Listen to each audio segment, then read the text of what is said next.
প্রাচীনকালে চট্টগ্রামের নাম জালনধারা ছিল বলে জানা যায়।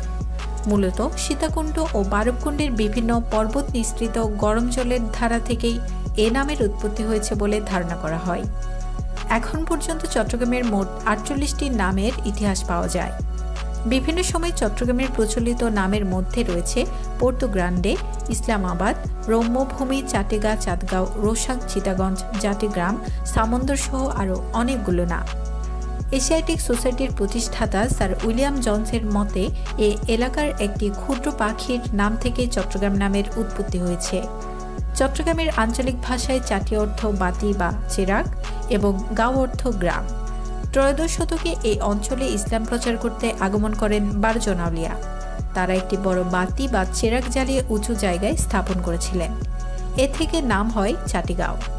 ১৬৬৬ সালে মোগলরা আরাকানিদের পরাজিত করে এই অঞ্চলের নাম রেখেছিলেন ইসলামাবাদ এবং ১৭৬০ সালে মীর কাসেম আলী ইস্ট ইন্ডিয়া কোম্পানির কাছে ইসলামাবাদ তথা তৎকালীন চট্টগ্রামের শাসনভার তুলে দেওয়ার পর নাম রাখা হয়েছিল চিটাগং।